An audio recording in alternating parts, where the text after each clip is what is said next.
Okay, guys, welcome to the second episode here, and I am with Juray Bahar. Did I pronounce the name correctly? Yeah, it's Yeah, awesome. correct. I was afraid that I would not make it, but today's topic that we're going to talk about in this hopefully show that's going to end up being a podcast. And if you like listening to this, just comment below if you want me to make this a podcast as well and make it or enable it in on iTunes, Spotify, and so on and so forth. But we're going to talk about how you can create a game with low budget, basically $500 to $1,000, and publish your game and like earn $4,000 in three weeks. So get that money back, and especially how you can do that while you have all your other obligations, your life, your wife, your kids, and so on and so forth. So I'm first going to let Juray introduce himself, like where he's from, how old is he, what he's doing, and we're going to take it off from there. So take over, brother.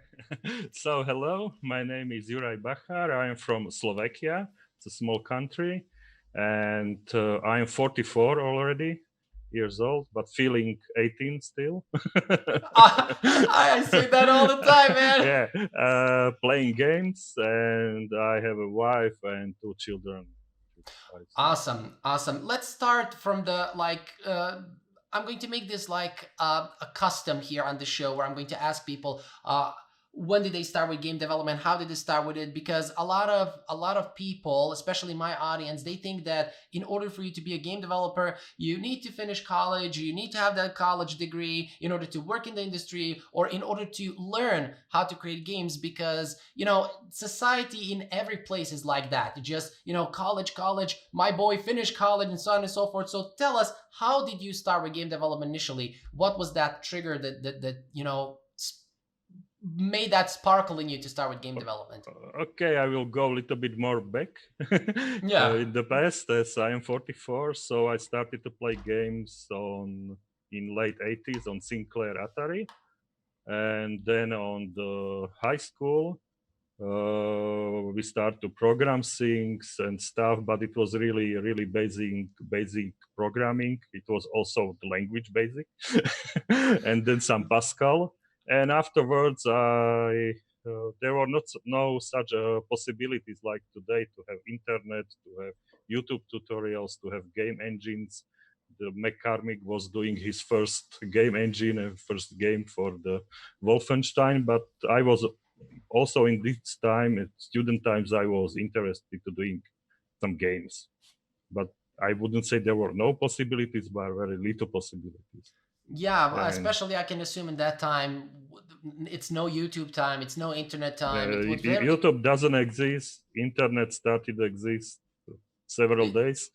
yeah. So, So but yeah, it was very hard to learn. I mean, I like started with game development around 6 years ago, almost seven, and even then it was hard to find some good quality tutorials to follow, because learning from documentation is very hard, especially for a beginner. So tell us, how did you start learning game development? so then I skipped the whole thing and went to the economy, University of Economy, and I was all this economy stuff, but still was playing games. And in 2015, I joined a survival game fans on Facebook on survival game days, Yeah, the and famous one. the famous one, and it is even produced here in Czech Republic and Slovakia, and became admin of the group, admin of the servers, and was more and more interested in the game development itself. How?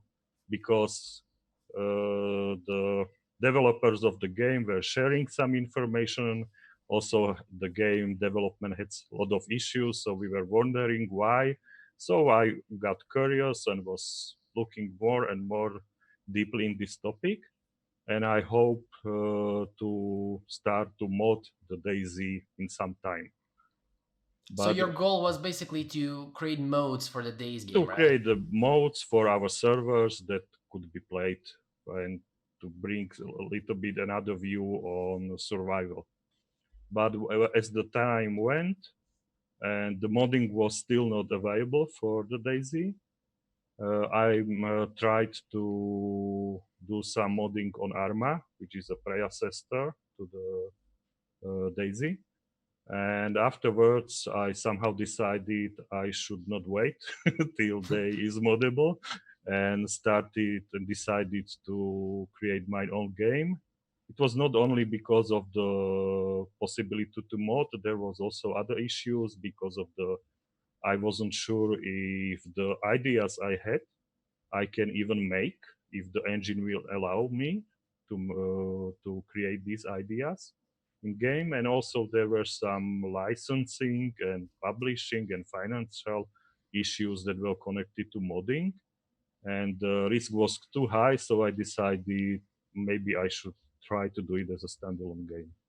So in April last year, so 2018, I decided to start to create my own game. So that's basically when you started to learn actually how to create a game as Yeah, well. except the short Arma scripting a year before, yes. So I was looking for some game engine. I was deciding between Unity and Unreal Engine. Yeah, the epic battle between the Yeah, two. exactly as you said, because everybody said Unity is free and there are a lot of tutorials and so on. So I started first with Unity, but then switched to Unreal and started to learn Unreal from tutorials. And Is there a particular reason why you switched from Unity to Unreal? I got some hints from some developers who were following this project. So they said me, not exact hints, but they said me, okay, try Unreal. And also I knew that Unreal was used on PUBG, of course. Uh, How did you start to learn Unreal? Because you know, in different the major difference between Unity and Unreal, I'm not talking about their compatibility, their graphics ability, whatnot, but the resources for Unity are basically unlimited. There are a lot of tutorials, not complete, but still you can learn a lot from them. But for Unreal, there are, you know, like lack of tutorials a lot. You know, that's what I'm trying to fill in with my channel and with the tutorials that I put out. I put a lot of Unreal Engine tutorials lately, especially in C++. C++ is lagging. There are almost no tutorials available. So where did you start learning and how did you learn Unreal Engine? I must say, one thing I decided to go to the Unreal was when I realized there is visual scripting, which did not existed in Unity in that time. So the so-called blueprints. So I started to learn. I wouldn't say I didn't I do not think I started with blueprints. I think I started with map making. So the map making was the first step how to introduce me to Unreal Engine. So I tried if I can make a map, if it looks good, if it is playable, and afterwards I switched to blueprints tutorials I have found on YouTube. So basically just follow the stuff that you found on YouTube. Yeah, exactly. And your whole game is created using blueprints, right? Yeah, the whole game is in blueprints. Yeah, that's awesome because you know a lot of people, especially now that I started, because my channel is famous on YouTube for game development tutorials, and I started with Unity and I posted Unity a lot for 4 years, and now I saw the gap when it comes to Unreal Engine, and it's hard for people to learn, especially for people who when it comes to especially a new engine, it is an easy thing or to say a plus for Unreal Engine because it has those blueprints and it's easier for a beginner to start with blueprints than with C++. But C++ is complicated, especially if you don't know object-oriented programming. And one of the questions I get asked a lot is, can you actually create a game with only blueprints? And when I say yes, you can, but people, don't believe that. But here is a live example how you can do that. Now, another issue, and which is going to be the main topic of what we are going to talk or show people, is people don't know how to create assets. That is one of the biggest issues I see, especially with my audience, because I do extensive research on my audience. I ask them questions like, what are your biggest issues? And let's say 5 out of 10 people will answer assets. I don't know how to create assets. I don't know how to find assets. I cannot create a game without my assets. That's why I hired two people to work with me who are Blender experts, and they create assets for Blender. So I also started posting that on my YouTube channel. So tell us, how did you first of all came to your game idea? What inspired you to create your game? And let me just quickly showcase it over here. Let me just open the game quickly so that I can show it to the people. So this is the game, and I will also put a link. I will put a link to the game so that you guys can check it out. But basically, this is the game. It's like survival. It's not a first-person shooter survival, but it's a survival game. It's exactly, it's survival. No, Yeah, there's exactly. no shooting now. Oh, no, there is a boomerang. There is a boomerang. So, we will talk about your game characteristics, what you plan also to implement, which is really cool. But yeah, this is a really cool game. Let me just hit the preview over here. I'm going to lower the volume just so that I can show people, because it's not like this is not some, it's not something basic. It's not something, what's wrong with the page? Let me just refresh it. It's not something basic in terms of, game with cubes and whatnot. This looks really cool. Look at the water. Look at the lighting. Look at the character and everything that the character can interact with. So it's a really, really cool game. So let's start with the idea. Again, guys, you can download the game. Link will be in the description below. So let's start.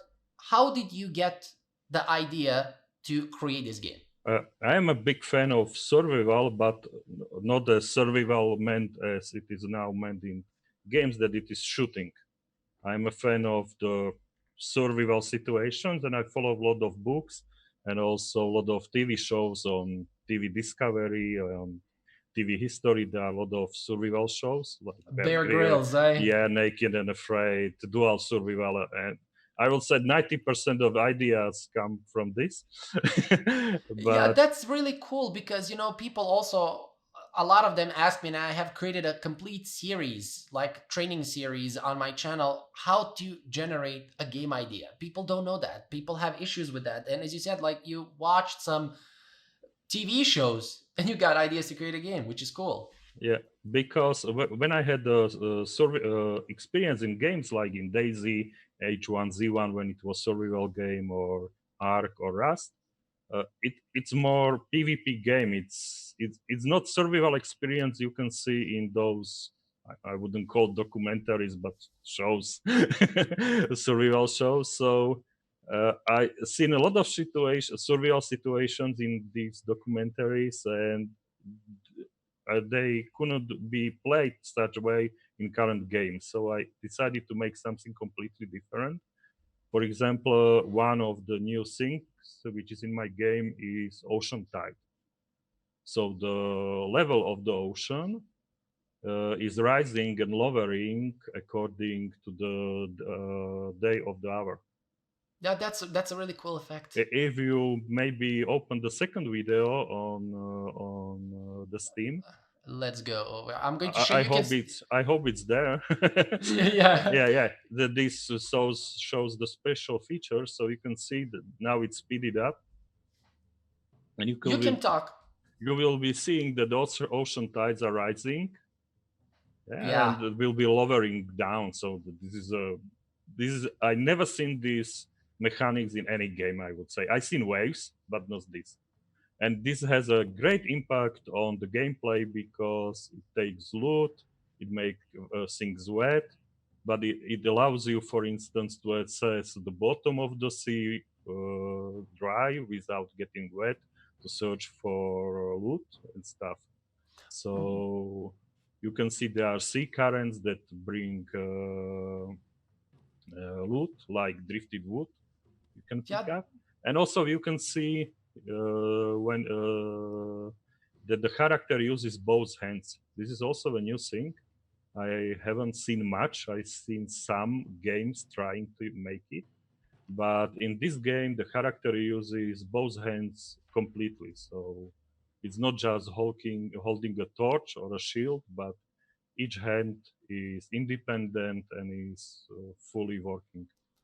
Talk a little bit about the game itself. Like, what is the goal of the game? Do you have enemies that you fight, or is just survival in terms of you searching, as we see here, for food, looting in the game? Also, another idea was that in normal survival games, or how to say, there is only stamina, something like stamina. So it's a short energy expenditure. But the normal survival situation, you need to calculate, or not exactly calculate, but to think how you use your energy you got for your day. So this is the whole gameplay is based on energy, and any task you do in the game, from walking to crafting to building to harvesting to melee, cost you energy, and you have to replenish the energy from the food you will find. So you have to think and plan in advance what would you try to achieve in this day, because your energy is limited. So it's something like stamina versus a long marathon. So Is there something like that attacks you, like that you need to protect yourself from the climate change? Maybe, I don't know, some animals, yeah, whatever. there is actually the ocean tide itself can be dangerous, because it can you can drown there, or you can be even taken to the open sea. There are sharks also there on the open sea to finish you. Also, there is a rain which will make you wet, and you will lose a lot of calories, reestablishing your heat or your body temperature, better say. And also, there are dangerous animals. Like I said, there are sharks, there are crocodiles currently, and there will be on new maps there will be new predators like wolves, bears, and etc. So they are not how to say human enemies now, and I don't think I will add them. So it's really based on environment and dangerous animals. Also, I will add some venomous animals, and there will be a lot of diseases.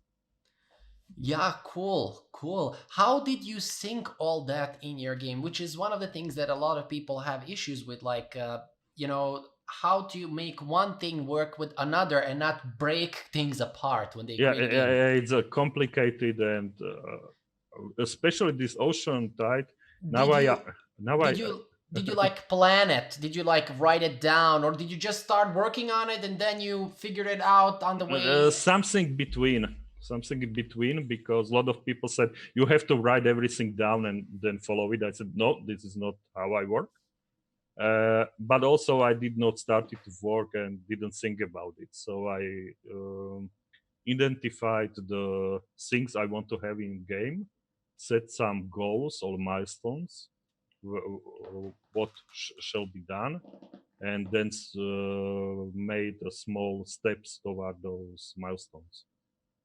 So it's like climbing a mountain. Like if you look on the top of the mountain, you will never get there, because you will, oh, the top is very, very far.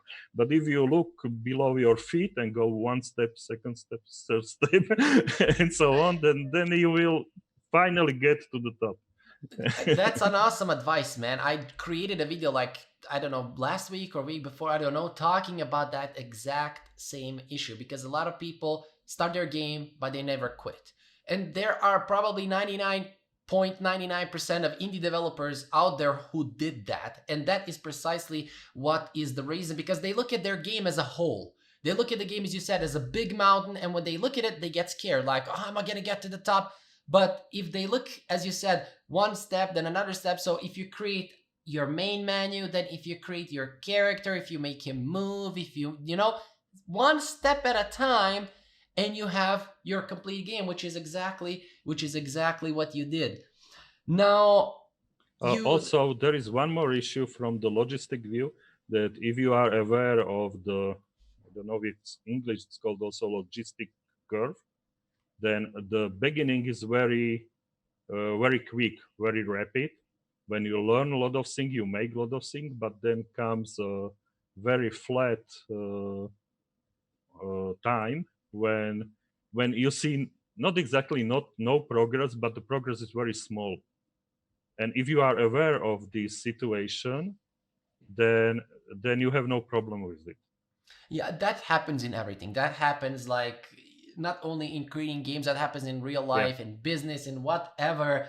in learning, a lot of people when they start learning how to create a game, they maybe figure out a thing or two, but then they get stuck for 1 month, 2 months, they cannot figure out. So that's a really, really nice advice, especially because my channel is mostly oriented towards people who are beginners. If something you cannot figure it out, put it away.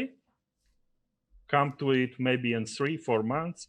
Now I had a big issue for 1 year with inventory system. I don't know why. Maybe it was Unreal version, and I was discussing it with some professionals on our Unreal meetings here in Slovakia, and they say, "Okay, send me the problem. I will look at it."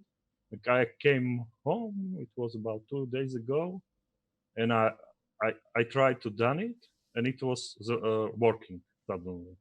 So so I put it to the ice for about maybe 1 year, and now it's working. So miraculously. So Miracles sometimes yeah, happen. miracle sometimes, because I found another way how to not solve, but how to overcome it. And now I tried the previous normal way. It was not working. So I don't know why. Yeah, So sometimes happen. It's, we saw all those memes when it comes to programming, like, it's not working. Why? Then the second image is, it's working. Why? So, yeah, yeah, we know exactly. that.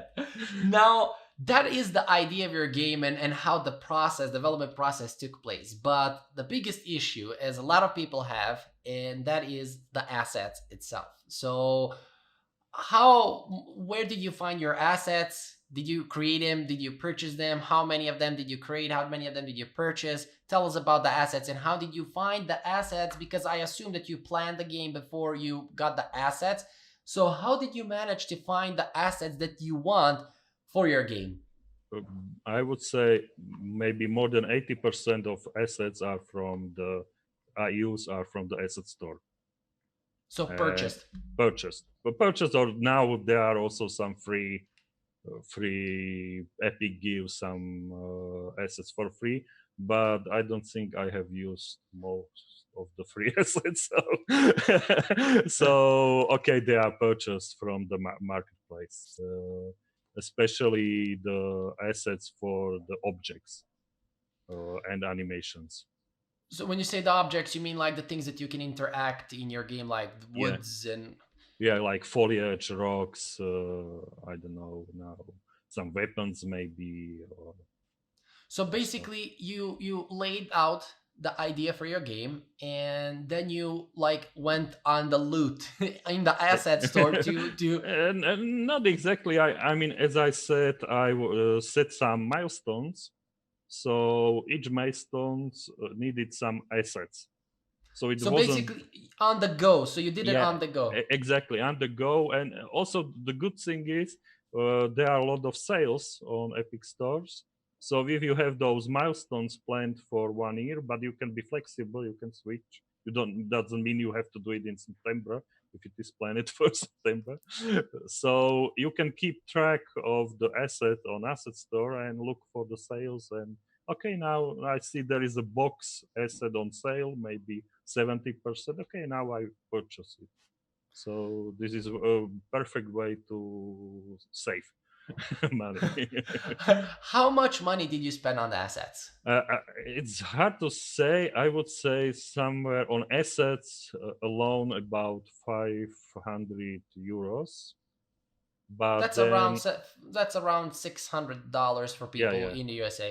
yeah. But also just before the launch, I also bought some music and phones, which are a little bit more expensive So the fonts and the things. music, it's more expensive than the 3D assets that you got. Yeah, I don't know why. I mean, That's why I'm wondering. the font is the most expensive. The Then fonts. yeah, the fonts, then the music, and then the great 3D assets with maybe hundred of assets in it. So I don't know why, Yeah, yeah, it's but weird. yeah, it's weird. But I mean, not everybody needs it, so it's up on the developer on which asset he focus on. Also, I had some pre-orders, so I could use the money from pre-orders to buy those assets. Yeah, that's true what you said, but when it comes, I'm talking about like now the complexity of creating things. I'm not gonna say like it's easy to create music for games or it's easy to create font. Of course, one thing is easier than the other, but creating a cool 3D model takes a lot of time. I have a friend, and he is in my city, who works for Warframe, for the Warframe game, and he creates his models are top selling. By the way, I'm probably gonna get him on the podcast here as well, but uh, it takes 4 months for him to create the 3D model, with details, with stuff like that. And when it comes to font, how much time would you need to create a font? I mean, you're gonna sketch it, and I'm not gonna say it's easy work. It is hard work, probably, but it's definitely not harder than creating a 3D assets. And yet the font is much more expensive, which is really, really Yeah, interesting. I must say the font was the most expensive expenditure, as I Yeah. said. Yeah. So overall, you spend like $600 on For the assets. assets and this font and this music, it went up to about, I would say, 1,000. I didn't calculate it exactly, But but around 1,000, yeah, around 1,000. was it? Yeah. But not And all assets are really needed, I would say. I have bought, yeah, okay. And uh, also it happens to me, I have bought assets and it was bad. It was bad, and I had uh, programmed it then by myself, so it was lots of money. can you return the assets? Does Epic Store, No, because no, no, you cannot there refund. there is no refund No, policy? no, no. Well, that's weird. So once purchased, it's your problem. No, so $1,000 for the assets. How much did you made from your game so far? So far, the gross sales, that means everything or what the customers paid, or players, it's around 4,000 US dollars. And And that's if in how many days? we launch on 23 of November, so it's about 2 weeks and something. Yeah, I mean in 2 weeks. So yeah, now is the 9th of November. So you launched in October In 23rd, October right? 23rd, yeah. 23rd. So yeah, I think it basically, was 23rd. I hope yeah, it's now going very quick. So yeah. when it's leave, so I think.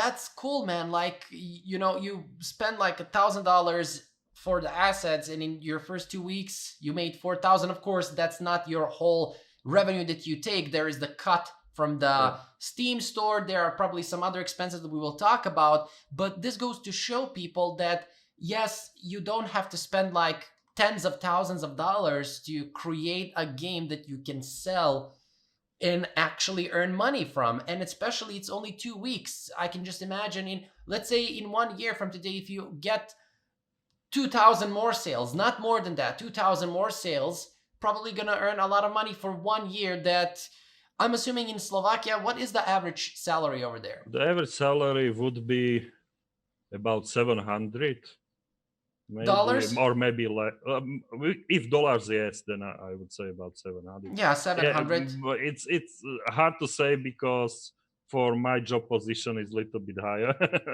and also in the region I am is little bit higher, so it might go over to some about 1,000 euros. But the real But let's say, country, it's about 700, I think. yeah, but let's say, how much money would you need to like live a normal life for 1 month? Pay your bills, pay have food, you're not gonna like borrow money from anyone. You Yeah, can, yeah. So yeah. how much would you need? It depends where you live. Well, I am like with family, so it's another. So I need really about 1,000 euros or maybe closing to 2,000 euros when paying for all the living costs and schools and so on. Yeah, for the But kids. for the student or a young man, depends where he lives. Also, it can be really maybe 500 euros or less Yeah, if he has living solved somehow. yeah. I mean, that's cool. Like, as I said, let's say in 1 year from today, if your game sells only 2,000 more copies, because you managed to sell how many copies in these 2 weeks? In together with pre-orders, it's about 400 copies, I think. 400 copies for $4,000. That's a lot. If you'd like sell 2,000 more, that would be like enough cash for you to At least go on a cool holiday like in a year. I mean, my target is about 1,000 copies for till the end of the year. Till the end of the year. Till the end of the year, and about 5,000 for the next year. Great, great. Yeah. Let's talk about that. So how did you get the pre-order, and how many pre-orders did you have? Like, how did you promote your game? And the like, let's say you had, I don't know, how much pre-orders did you had? Like, I didn't had much, but I had a little bit better starting point, and I was admining these Daisy groups for about 4 years. So a lot of people from survival games know me, and they knew about the project and were supporting me. But from the pre-orders, I think I got about 30 only pre-orders when okay, so launch. like 30 pre-orders, and the rest was, like, clean purchases. So tell us, how did you promote your game? Because that's Uh, another thing that people want to know, and they have issues with how can we promote, or how can they promote the game and get to those numbers? this really depends on the country.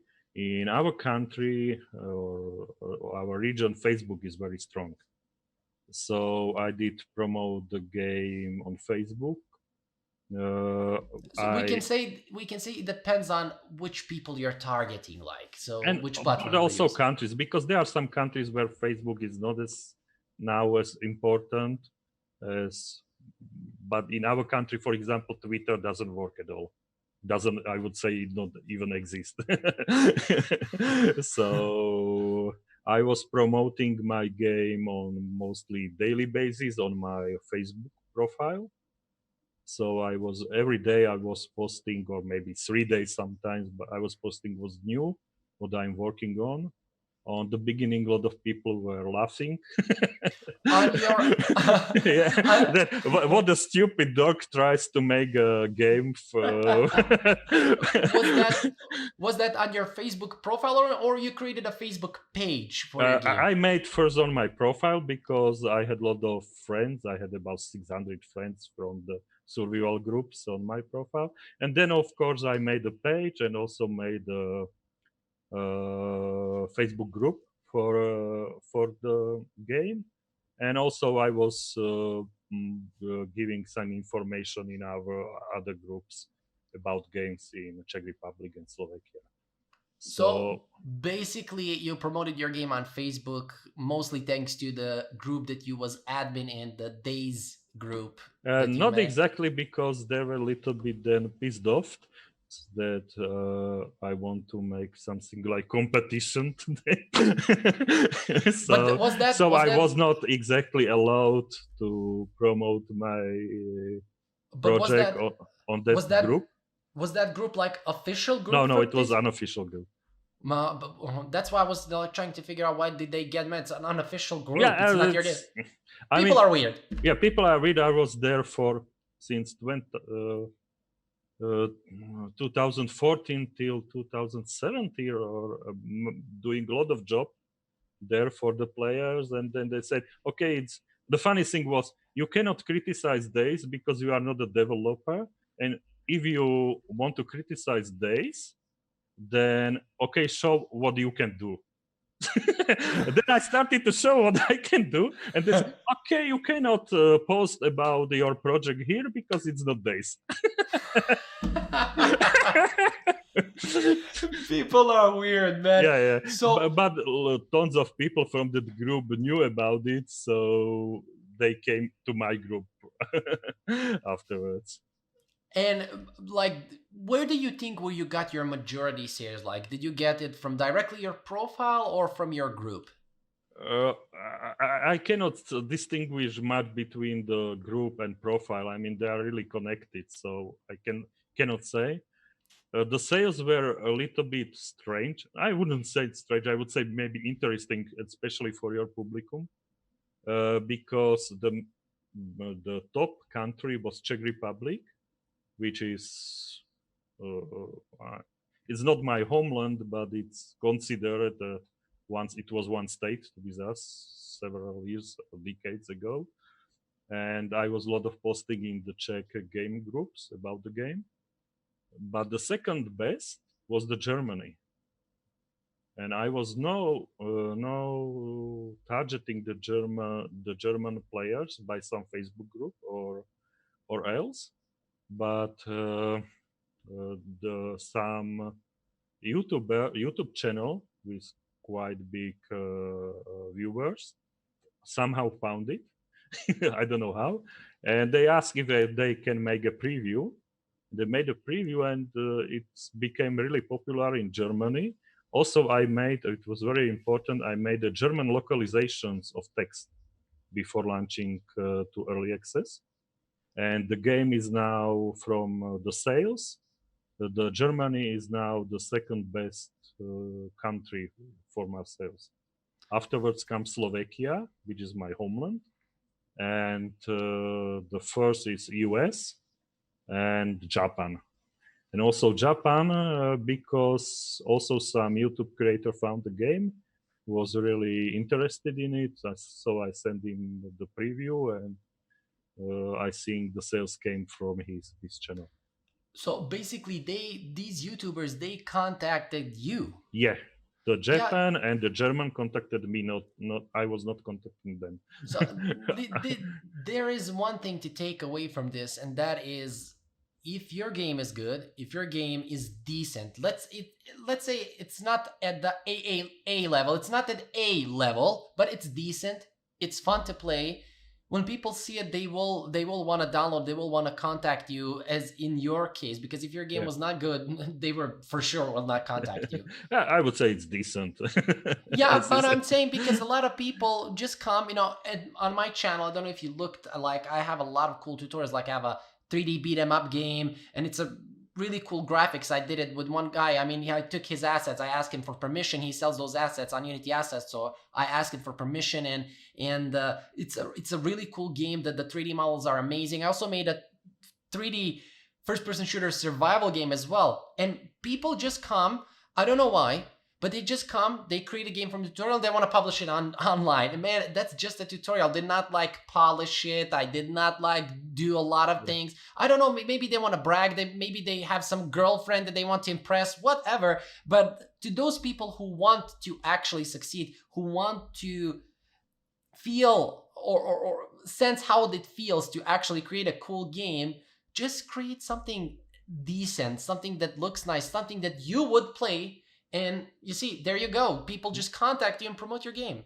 But there was also another channel. I was on when I had the demo of the game or prototype. I went to the Prague to the game development conference, and I was, how to say, not promoting but showing the game there, Showcasing. and showcasing. And not only I met a lot of developers, but I met media there. And even I knew these people from other groups. On this place, it was possible to talk with them personally and establish personal relationship, and it helped a lot because then I got a lot of publicity in our regional newspapers or game magazines, I would say. So Yeah, that's another cool thing. That's another cool thing, and another cool advice for the people who are watching. Like, if you have some conference near you or possibly in your city, people want to see those things, because I assume it's rare, like in your country, to have a solo indie developer. Especially, I don't believe that you know somebody who is similar like you, who created a game. Possibly, maybe one or two people. Let's say five tops, but they are not. We are a rare species. yeah, I know some, and some of them even, I would say, inspired me. So maybe you know the game Machine Key. It's the new rail simulation game. It was developed by a Czech developer for 8 years, and he was also a solo developer. He's not now; he's having a team, but he was something like my not example, but it's example that you can do something like this. Yeah, exactly. Now, another major thing that I want to emphasize over here, and I'm talking a lot about that with my audience, that is, build an audience. While you're building your game, I'm telling them exactly what you did. While you're building your game, post about your game. Post show it to people. Not only will you will get exposure, people will see your game, but they will also give you feedback. Yeah, exactly. What can you improve, what can you add, what can you remove, and so on and so forth. And a lot of people will love the game like before you even release it. And in your case, you got a few pre-orders, 30, not that much, but still you got pre-orders. Yeah. But then you got sales as well, But possibly. I released the page on Steam about one in September 2018 already. So I was building my fan base also on Steam for about Exactly. 1 year. So this is also Exactly. important because what I see in developers groups, they focus on technical issues, and when they got it all solved, only then they start thinking about some economy, about some management, about some marketing. And as I am economist, not a programmer, so I was thinking from the beginning how much sales I have to get to pay for assets at least, or for my time, and to what to expect, what price to set, and what sales can be expected from such a game. As I knew that I have mentioned this Railroad Tycoon, they have published that they achieved 10,000 copies sold on early access first month. So it's public information, I can tell it. So then I said, okay, I am aware I will not have 10,000 copies, but make a goal about 1/10 of it, which is 1,000. Is it okay for me or not? So I had this information since the beginning.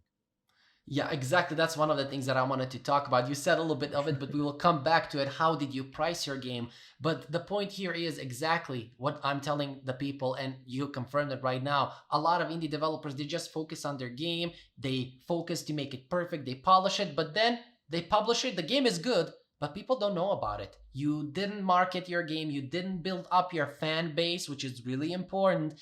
And even though your game is good, maybe your game is better than mine, but people don't know my game, so they will Yeah, not be able to exactly. download it. That's another issue that people face. Okay, so you told us a little bit already, but how did you decide, and for how much is your game currently, and how did you decide how you're going to price your game? Like, how much is not too much, how much Yeah. is not too low? Because Steam takes 30%, right? Yes, but this is not the issue, the only issue, because you have to pay taxes. And in Europe, you have VAT tax, which is 20%. So 30% plus 20% is 50% away. Then if you have Epic, I mean Unreal Engine, you have to pay 5% when reaching some level. So there's another 5% going away.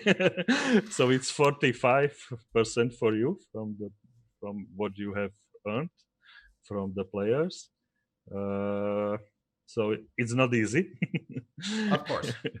But what are you asking? I a little bit lost myself when How calculating. how did you Yeah, decide how how did much you you're getting? decide the price? Okay, it's something. I mean, it's more something intuitive than doing some hard calculations. So you look to the another similar titles, and you try to make similar price.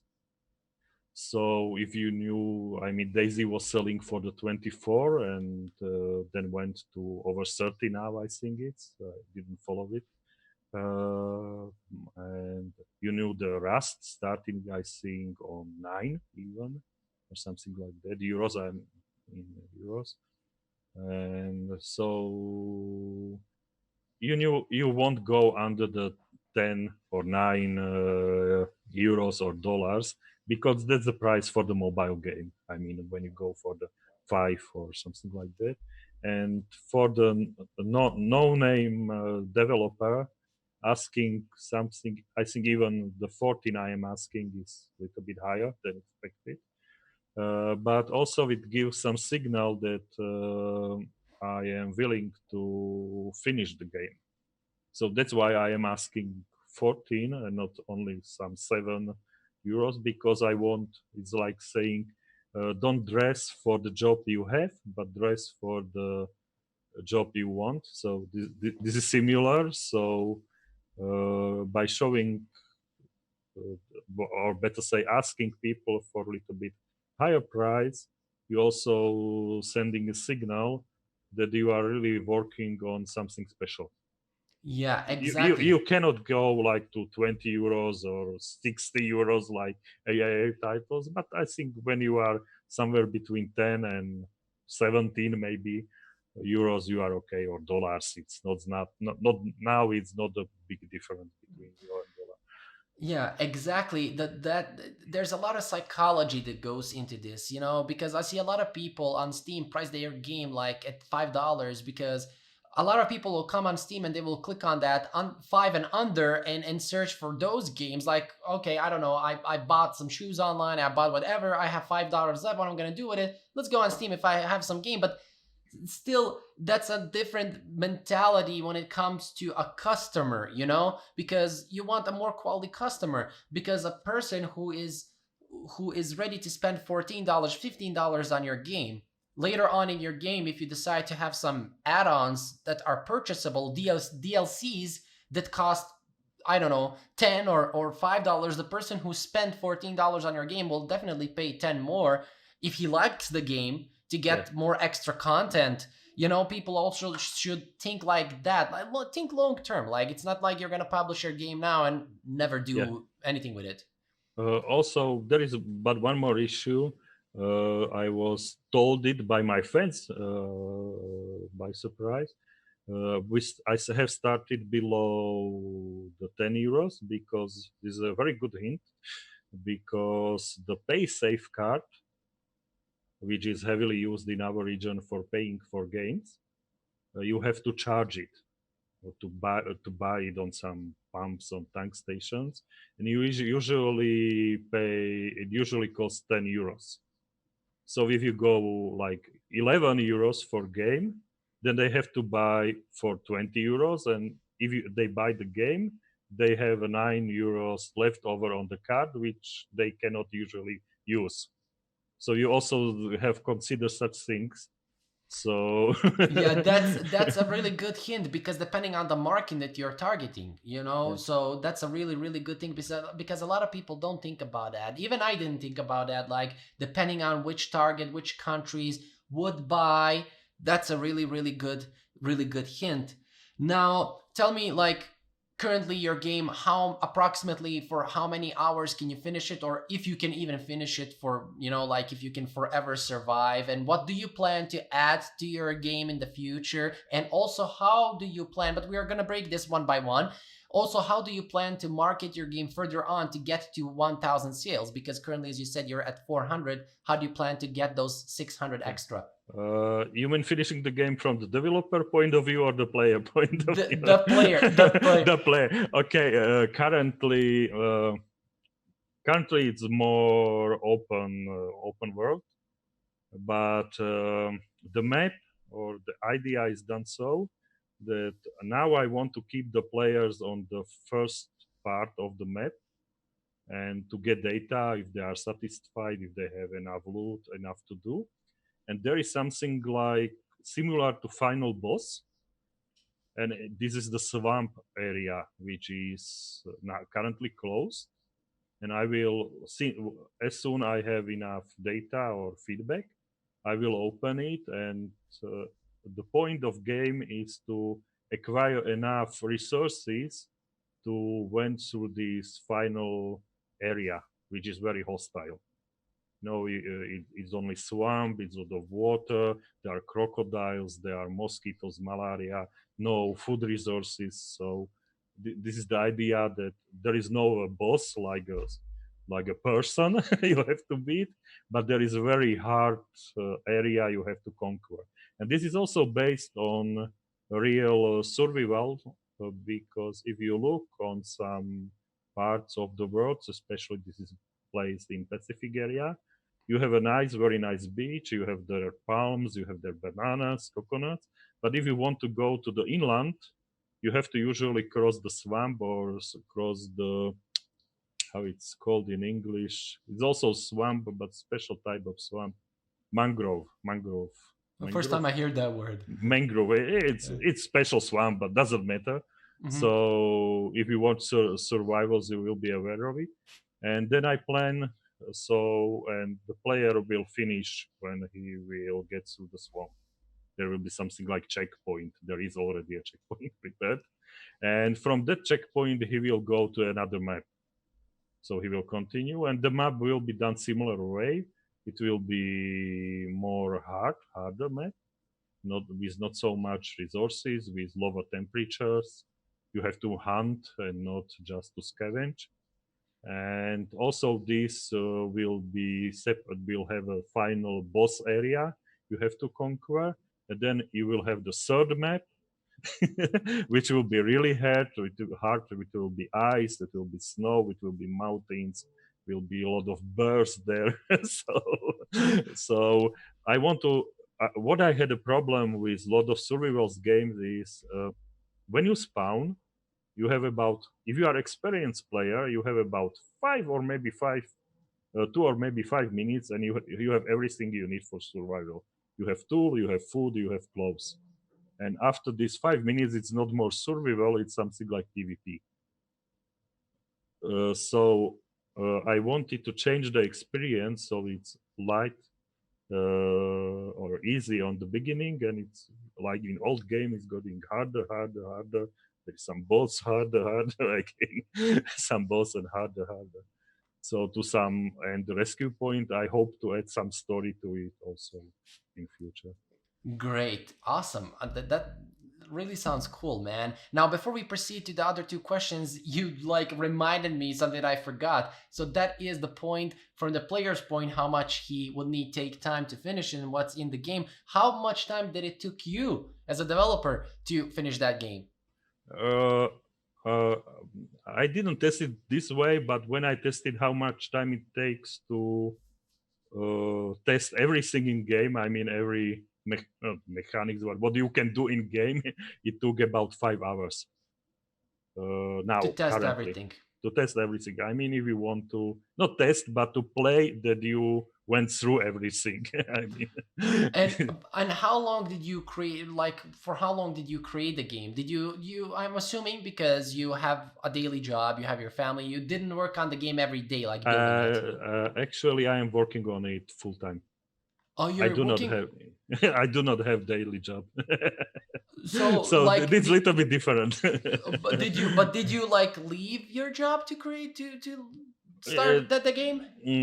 I had a company, Mm-hmm. and then I was doing things. Then my wife started the company, so she was taking caring of the budget, and so it was possible for me now use savings for about 1.5 year to build this game. So So how long did it took you since you as worked I on said, I started in April 2018, so a year and a half year and a approximate half, yeah. year and working on it every day? Mostly every day. I mean, Great.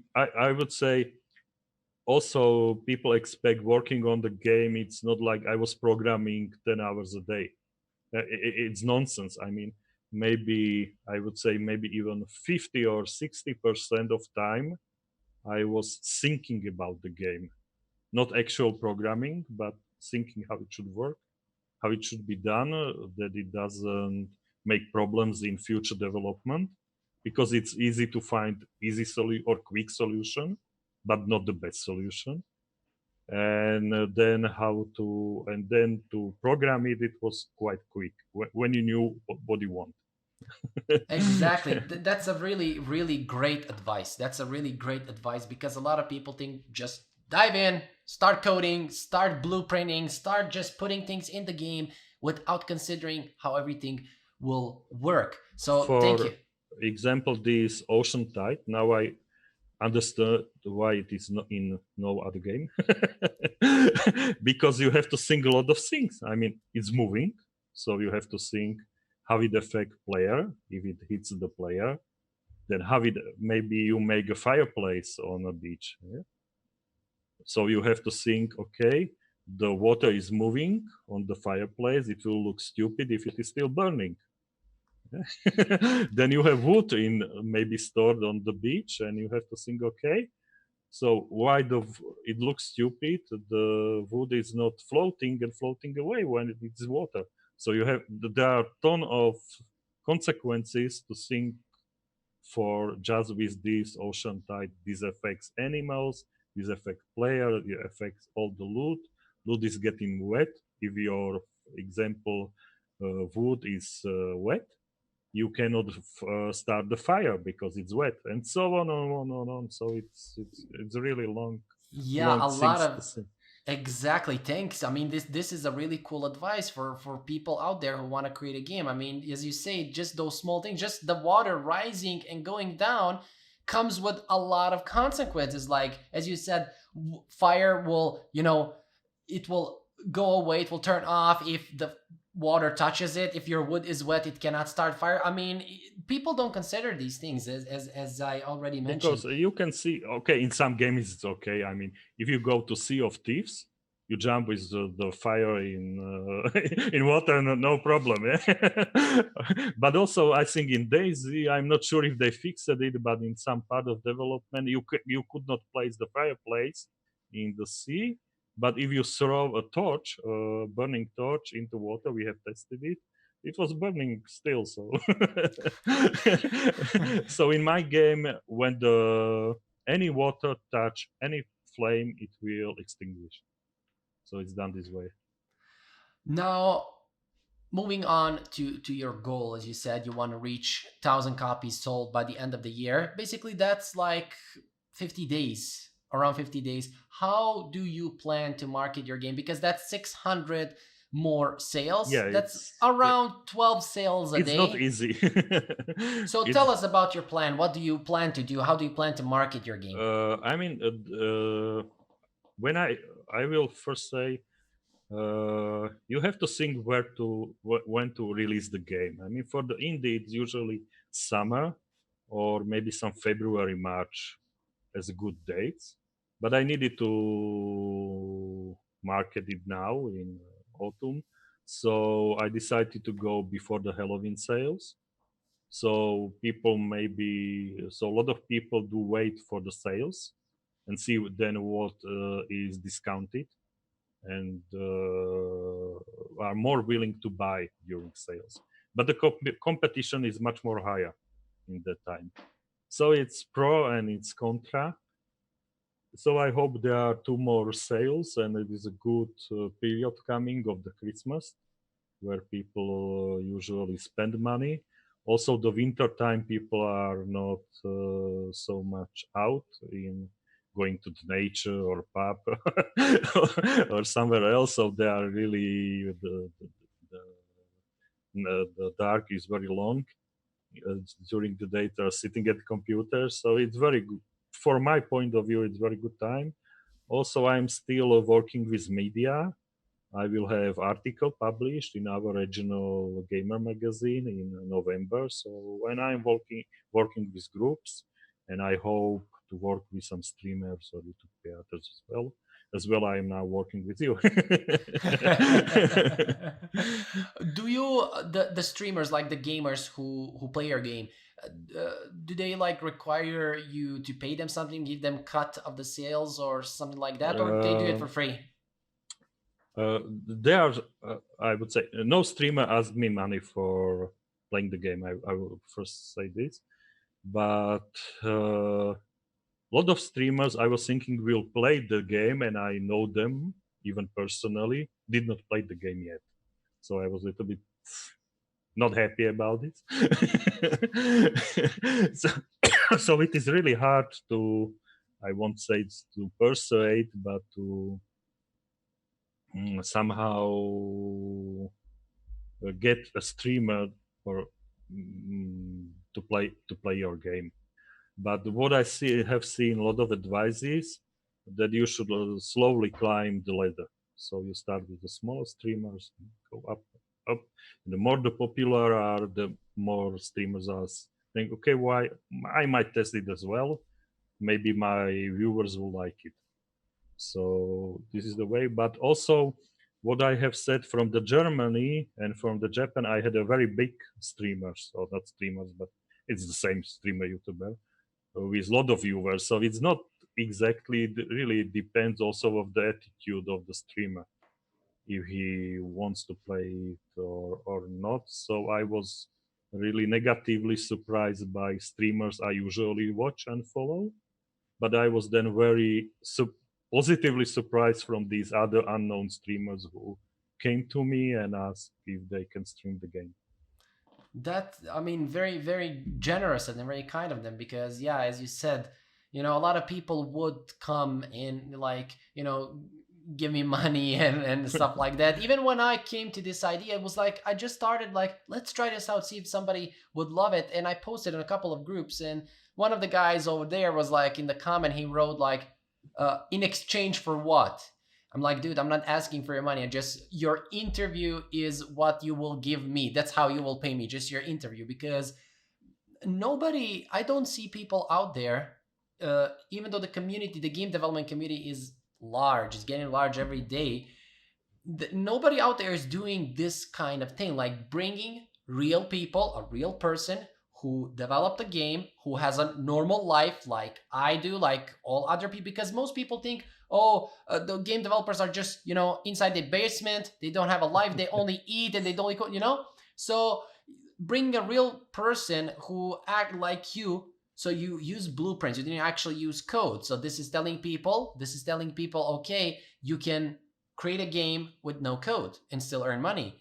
And you don't need to be a 3D artist or a 2D artist or whatever to have assets. You can just invest $600,000, buy the assets, and get that money out. So it's really cool to show people that it's actually doable. Now, when you say sales, you want to wait for sales. Is there something that you can do so that Steam will push your game, or Steam will push every other game? Like, how can somebody find your game in the sea of other games that are on Steam? Because there are other survival Yeah, games yeah. as well. I think the Steam is pushing the game for the initial 30 days when you release the Publish. game, publish the game, and then there is some how to say, they will show your game based on tags, and people write to the game like survival or first person shooter and so on. And Do tags that's the work on Steam? Do I think tags? yes. I think yes. I was surprised, but I think they work. And also they work with what is called cross-selling. So maybe if your game is similar to Rust, then your game will be shown by Rust Recommended. recommended. And but I don't think I got a lot of sales from Steam itself. As far I can track, the half of the sales came from the wish list, and I would say the most of the other half came from those YouTubers I have mentioned, and media and communities. Yeah, that's a very important point that you just put out here. And that is like, don't rely on Steam. Don't rely on anyone except yourself to promote the game. I mean, in your case, streamers did reach out, but you created a cool game. So, still you relied Yeah, on it's a yourself. win-win for the streamer. Yeah, For exactly. Like, don't just publish, because a lot of people just publish a game, they expect miracles. Flappy Bird days are over. I mean, it can still happen. It can still happen because, there are no rules, but that's like one in a million. And this really is the case. I am a very optimistic person, but this really is the case where this is one in a million. Like, you cannot just expect, okay, I created a cool game, I publish it, okay, world, yeah. download my game. Nobody knows, Yeah. nobody knows. So So as I said, half from came from wishlist, which was I think made by my activity in the Facebook mainly, and then from the YouTube, and another half maybe came from the YouTube and streamers. So this is what I think. Also, when I look on the visits on the page, I see that maybe 25% came from US on the page, but the sales for the US players are below 10%. So also you can see that it will drive maybe some views to your page, but those might be not the customers you are looking for, or they are the customers that are looking for something else. I would say. So Does Steam work in a way if like a lot of people are visiting your page? I assume that a lot of people, if they're purchasing your game, it will try to push your game even more. I yeah, I assume that think it works like this. I'm not a very yes, but I would. It's normal for those kind of platforms, not only Steam but Amazon as well, and other platforms that they push what is hot. Okay, man. I mean, this was a really, really good and educational, entertaining talk. We learned a lot. Even myself, I learned a lot, and especially the people who will be watching this, a lot of tips, a lot of cool stuff that you shared, especially when it comes to developing your game, how you should think, what you should do, because a lot of people have misconceptions with this. Go ahead, tell people that they can find you online. Like, you will also give me the links, so I will put the links probably to your Okay. Facebook page, your Facebook profile, to your game as well, for people who want to support and check it out. Another fellow indie game developer.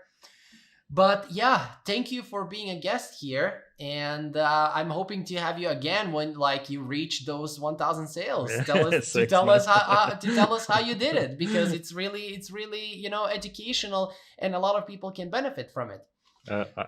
If I have 1 or 2 minutes more, Of uh, course. I went, except Prague, I went to another conference in Brno. It's also in Czech Republic. And it was very interesting how it shifted from Prague, because Prague, it was more like professionals, maybe interested or looking strange what I'm trying to do. But in Brno, it completely turned within 5 months, because a lot of people from community came just to play the game. It was a very good experience, because people said me, okay, I came to this exhibition just to test your game. So it was really amazing, and it was also a lot of, and they provided a lot of feedback, because it's something else when you play the game, maybe some tester play the game, but when you watch strangers, how to say, play your game. So that gave me a lot of advices, and I, since it was in May, I think, and since May I was just working to implement all these advices to the early access version. So not the game itself, but how the menu they would like, how hints or tutorials, if they like missions and so on. So not the core mechanics of the game, but the mechanics that player will expect in the game. Yeah, that's another important point there, to get feedback from the people, because you might think something is very good for your game, but other people don't. And sometimes, and I experienced this, like when I try to push something out there, be that a new tutorial, or be that a new product, a new course, whatever, on my website, a lot of the times the things that I think will do the best, they flap, they don't do. And the things that I think, oh, this is very bad, but hey, I spent time doing it, let's just publish and see how it goes. Most of the cases that those types of things, like, they blow up, and the things that you think are very cool, they like, just sink down. So Yeah. that's another good thing. Get feedback from the community, and going on those game exhibitions or game conferences, game developer conferences, as you went, that's another cool thing for people to do. So yeah. And a lot of them are free, or maybe some low fees. And if you have some possibility for transport or accommodation, then you can do it really low budget. I mean, I was not doing it low budget, but for another developer, this can be done with really small financial costs. Yeah, especially depending on where you at. For Yeah. example, for people who are in USA, their conferences there like every hour. So yeah, depending on, for example, well, I am there rarely once, maybe sometimes in the capital, but that's like 300 kilometers to go just to be there. Especially if I don't have something to promote, but if I do, then well, that's a win-win situation. But yeah, if you have something to add more, if not, thank you. I I mean, think I'm fine. yeah, we are, I think, well over 1 hour, which is really cool. As I said, I want to make this entertaining and educational, so we learned a lot from you. Thank you very much, showing us how it's possible for a solo developer to create a game, publish it, earn money. And this just the beginning. It's only been 3 weeks, so I'm looking forward to see more success with your game. As I said, I will put all the links for people to find you, your Facebook group, your Facebook profile, your game. I will put the links below for those of you guys who want to watch. Again, thank you for taking the time to do this. Thank you for taking the Okay, time to do thank you this. for making this possible. Yeah, no problem. No problem. Talk to you again. See ya, Okay, man. Take care. see ya.